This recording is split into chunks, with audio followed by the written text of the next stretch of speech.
So hello everyone, welcome in the another video.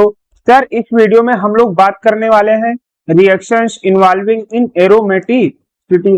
अब कुछ लोग इसमें बोलेंगे कि यार ये सब क्या, ये तो मैंने आज से पहले सुना नहीं। तो यार मैं आपको एक चीज बताना चाहता हूँ, ये जो यूट्यूब पर आते हैं आप देखे होंगे, ऊपर ऊपर का पढ़ा देंगे और बोलेंगे कि हमारे सब्सक्रिप्शन खरीद ले। ये सब वो चीजें हैं जो आपको सब्सक्रिप्शन में दिखाई जाती है, ना कि ऊपर फ्री में सिखाई जाएंगी। लेकिन मैंने आपसे प्रॉमिस किया है कि मैं पूरी ऑर्गेनिक, इनऑर्गेनिक और फिजिकल तीनों एडवांस में अच्छे से पूरा डिटेल में कवर कराएंगे। ठीक है, तो यार अभी तक अगर आपने चैनल को सब्सक्राइब नहीं किया है तो सब्सक्राइब कर लीजिए और वीडियो को लाइक जरूर कीजिएगा। सर, सबसे पहला केस आता है हाइड्रोजनेशन। हाइड्रोजनेशन में नॉर्मल बता देता हूँ, लेकिन एरोमेटिसिटी में ये क्यों पढ़ा रहा हूँ वो अभी मैं एग्जांपल्स में दिखाऊंगा। नॉर्मली हाइड्रोजनेशन में क्या होता है, जैसे कोई एल्कीन है उसको हम हाइड्रोजन के साथ रिएक्शन कराते हैं in the presence of any metal like Na, Pt and Td। तो क्या होता है, ये जो हम हाइड्रोजनेशन कराएंगे तो ये जो एल्कीन होगा ये किसमें, एल्केन में कन्वर्ट हो जाता है, यानी ये डबल बॉन्ड ब्रेक होकर सिंगल में और हाइड्रोजन हो जाता है। इसका एरोमेटिसिटी में क्या रोल है वो दिखाता हूं आपको। जैसे ये एग्जांपल दिया हुआ है, तो इसमें देखिए हमें हाइड्रोजनेशन कराना है। अब इसमें देखिए एक यहाँ पर एल्कीन है, एक इस कार्बन पे एल्कीन है, एक इस कार्बन पे और एक इस, यानी यानी 4 एल्कीन एटम है। और जबकि हमें एक कंडीशन दे रखी है कि हाइड्रोजन सिर्फ 1 मोल है, यानी हम हाइड्रोजन को सिर्फ एक बार यूज कर सकते हैं। अब इन 4 एल्कीन्स में से हम किस पर यूज करेंगे वो हम आपको बताने वाले हैं। तो देखिए ये क्या है, एक एरोमेटिक कंपाउंड है, पहली बात। अब मान लीजिए पहले हम इस वाले पे रिएक्शन कराएंगे तो हमें कैसा दिखेगा, ये बेंजीन है और यहाँ पर क्या है, 2 हाइड्रोजन आ जाएंगे, एक इस पे आ जाएगा, एक हाइड्रोजन इस पे आ जाएगा। अब मान लीजिए कि हम इस वाले पे कराने जा रहे हैं, तब कैसा दिखेगा, तब ये वाला रहेगा और यहाँ पर क्या आ जाएंगे, 2 हाइड्रोजन एटम आ जाएंगे। अब अगली बार मान लीजिए हम इस वाले पे कराएंगे तब कैसा दिखेगा, तो यहाँ पर क्या आ जाएंगे, 2 हाइड्रोजन एटम, एक हाइड्रोजन यहाँ पर, एक हाइड्रोजन यहाँ पर। हम मान लीजिए इस वाले पे हम कराएंगे तब कैसा दिखेगा, तो यहाँ पर क्या आ जाएगा, एक यहाँ हाइड्रोजन एटम आ जाएगा और एक हाइड्रोजन एटम यहाँ पर आ जाएगा। अब देखिए इन चारों प्रोडक्ट में हमने बोला कि सिर्फ हम एक बना सकते हैं। अब वो एक कौन सा वाला होगा वो मैं आपको बताता हूँ। देखिए अगर इस कंपाउंड को हम ध्यान से देखें, इस वाले को, ये भी क्या है, एक एरोमेटिक कंपाउंड है और ये क्या है, एक नॉन एरोमेटिक कंपाउंड होगा। सेम है, ये भी एक नॉन एरोमेटिक कंपाउंड है, ये भी नॉन एरोमेटिक कंपाउंड है। और हम पहले कई बार बोल चुके हैं कि हम जीओसी क्यों पढ़ रहे हैं। जीओसी हम इसलिए पढ़ रहे हैं कि किसी अनस्टेबल प्रोडक्ट को या फिर सब्सट्रैक्ट को हम स्टेबल में कन्वर्ट करें। और आपको पता है कि एरोमेटिक ज्यादा स्टेबल होता है as compare to non aromatic. तो सिर्फ इस केस को छोड़ के बाकी सब नॉन एरोमेटिक है, यानी स्टेबल से अनस्टेबल में जा रहा है। क्या हम ये काम करने के लिए जीओसी पढ़ रहे हैं? Answer is no. तो इसका मतलब ये वाले तीनों प्रोडक्ट फार्म आउट नहीं होने वाले। हमें क्या मिलेगा, ये वाला पहला वाला प्रोडक्ट हमें मिलने वाला है हाइड्रोजनेशन के बाद। सेम एज इस एग्जांपल में ये क्या है, एरोमेटिक कंपाउंड है। अगर मान लीजिए हम इस वाले बेंजीन रिंग पे हाइड्रोजनेशन कराएंगे, इस बेंजीन रिंग पे, तो ये क्या होगा, अपनी एरोमेटिसिटी को लॉस कर देगा। जबकि अगर इस वाले पे हम कराएंगे एल्कीन पर, तो ये बेंजीन रिंग कायम रहेगी, तो ये क्या एरोमेटिक कंपाउंड रहेगा। यानी कि हाइड्रोजन कहां पर लगने वाले हैं, 4 मेंबर रिंग पर, इस वाले एल्कीन पर हाइड्रोजन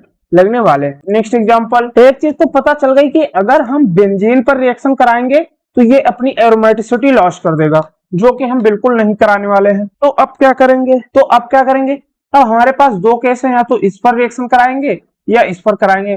मान लीजिए पहले हम इस वाले पे कराएंगे, तो अगर हम इस पे कराएंगे तो एक हाइड्रोजन इधर, एक हाइड्रोजन इधर। अब दूसरे वाले पे, इस वाले पे कराते हैं तब कैसा दिखेगा। अब इन दोनों केस को आप ध्यान से देखिए, अगर हम इस वाले एटम पर रिएक्शन करा रहे हैं तो हमें ये मिल रहा है, जबकि दूसरे वाले पे ये। अब एक चीज ध्यान देगी, यहाँ पर क्या है, double bond, double bond, single double, single double.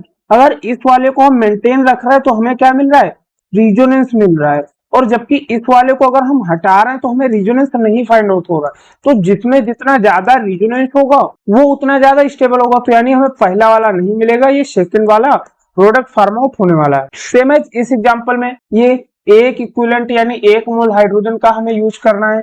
कहां पर यूज करेंगे, हमने एरोमेटिसिटी के पिछले वीडियो में ये बताया था कि अगर मल्टीपल साइक्लिक रिंग लगी है तो हम सिर्फ आउटर वाले पाई बॉन्ड्स को काउंट करते हैं। ठीक है, ये आउटर वाले पाई बॉन्ड्स को और जो अंदर पाई बॉन्ड लगे होते हैं जैसे ये, इनसे हमारा कोई मतलब नहीं होता, ये अंदर हो या ना हो उससे हमारा कोई मतलब नहीं। तो जब इस वाले से रिंग पर कोई इफेक्ट ही नहीं पड़ रहा है तो हम कहाँ पर इसी वाले डबल बॉन्ड पर वन हाइड्रोजन की क्या करा देंगे, रिएक्शन करा देंगे। तो देखिए यहाँ पर क्या हो जाएगा, हाइड्रोजनेशन। तो ये हमारा क्या हो गया, फाइनल प्रोडक्ट। अब हम अगले केस के बारे में बात करने वाले, सोडियम मेटल। सोडियम मेटल के थ्रू कैसे रिएक्शन होती है। देखिए सोडियम क्या होता है, अगर सोडियम को हम देखेंगे तो यानी सोडियम Na प्लस 1 इलेक्ट्रॉन।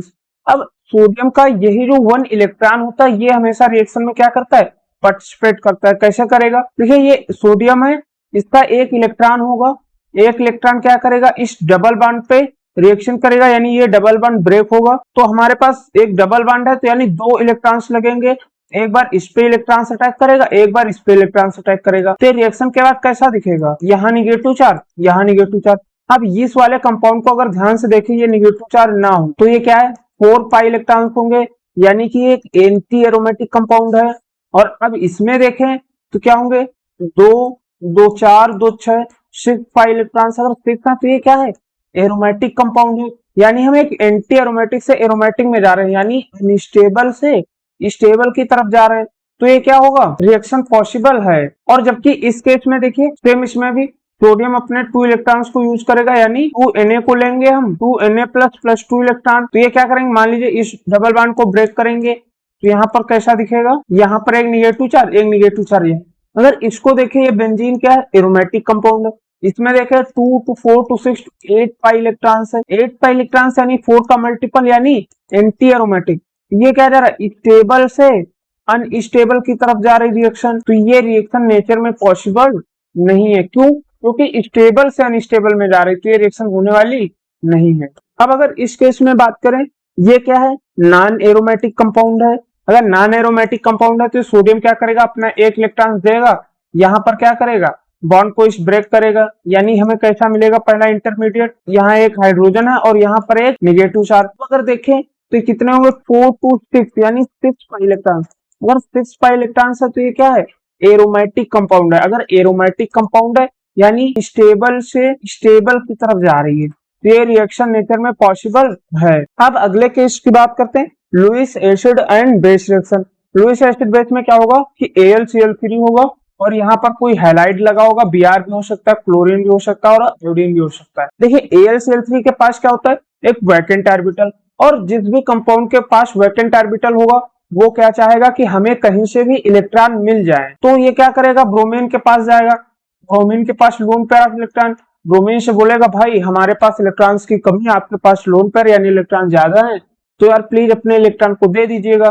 तो ये क्या करेगा, AlCl3 इसके साथ पहली बार बॉन्ड का फॉर्मेशन करेगा और अगली बार क्या होगा, बॉन्ड का ब्रेक, यानी ब्रोमीन अपने इलेक्ट्रॉन्स को दे रहा होगा तो यहाँ पर क्या आ जाएगा, पॉजिटिव चार्ज। सेम है, यहाँ पर ये रिएक्शन करेगा ऐसे ही, तो ये हमें क्या दिखेगा, यहाँ पर पॉजिटिव चार्ज, यहाँ पर पॉजिटिव चार्ज। अब ध्यान से देखिए ये यहाँ पर क्या है, नॉन एरोमेटिक कंपाउंड है।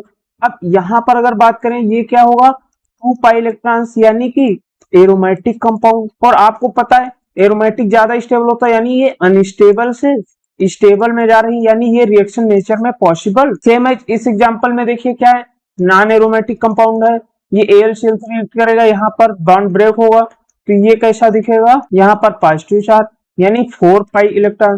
तो ये क्या होगा, एक एंटी एरोमेटिक होगा। और आपको मैंने ये बताया था कि एंटी एरोमेटिक से नॉन एरोमेटिक ज्यादा स्टेबल होता है, यानी सबसे ज्यादा stable aromatic, then non aromatic, then anti aromatic होता है। तो ये क्या जा रहा है, स्टेबल से अनस्टेबल की तरफ जा रही है, तो ये रिएक्शन नेचर में पॉसिबल नहीं। सेम है, ये एग्जांपल आपको दिया है, क्या है, which compound found precipitate with AgNO3। ये IIT का क्वेश्चन आया हुआ है जेई एडवांस 1 नंबर में। कैसे, अगर यहाँ AgNO3 की रिएक्शन कराएंगे, सेम एज Br हटेगा और यहाँ पर क्या आ जाएगा, एक पॉजिटिव चार्ज। सेम एज इस कंपाउंड में क्या होगा, यहाँ पर पॉजिटिव चार्ज आ जाएगा। सेम एज इस कंपाउंड में क्या होगा, यहाँ पॉजिटिव चार्ज।